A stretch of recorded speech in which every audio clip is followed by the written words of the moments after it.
Thank you, Mr. Chairman. And, Chairman Bernanke, I think Chairman Frank mentioned the deficit in passing and the debt, and that's what I want to ask you about. Really, that's, to me, the elephant in the room.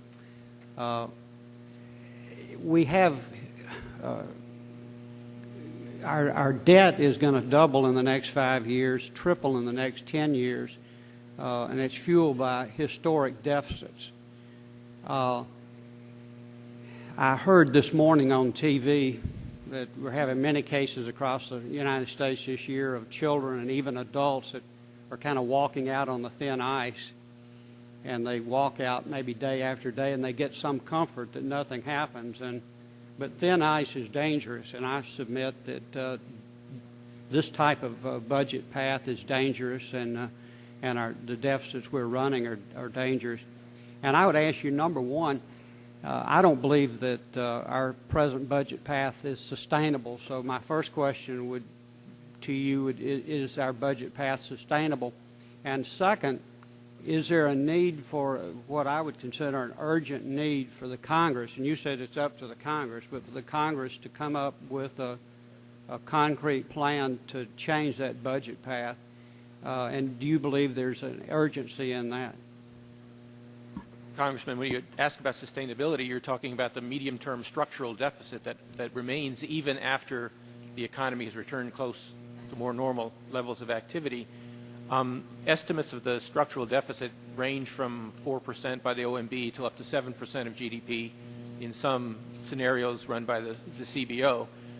Those numbers are above a sustainable level. I think in order to maintain a stable ratio of debt to GDP, you need to have a deficit that's 2.5%, 3% at the most. So I think, yes, under current projections, we have a deficit and a debt that will continue to grow, interest rate costs that will continue to grow. So I do think it's very important that we begin to look at the path, the trajectory of the deficit as it goes forward. And there could be a bonus there to the extent that we can achieve credible plans to reduce medium to long-term deficits. We'll actually have more flexibility in the short term if we want to take other kinds of actions. Right. So the current budget path is not sustainable, is it? Given the numbers that the CBO and the OMB have projected, that's right. That's right. And it may be upon us sooner than we think. Is that a good analogy that I've used of walking on thin ice? Yes, sir, that's true. It's not necessarily just a long-term issue, because it is possible that bond markets will become worried about the sustainability, and we may find ourselves facing higher interest rates even today, given that concern. So is it critical that we have a long-term plan, and we have it now to reduce? Yes, I think it's very important that Congress, I realize it's extremely difficult. I don't underestimate in any way how difficult it is. And it's also difficult to address issues which are still a few years away. I understand that as well.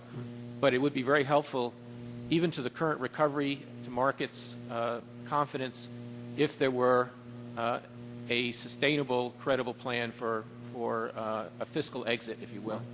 And, if we don't address them now, I'm not sure we can address them, in a effective way 2 or 3 years from now, or 4 or 5 years. It'll become increasingly difficult because the cuts that you'll need to make will be even sharper, or the tax increases even sharper.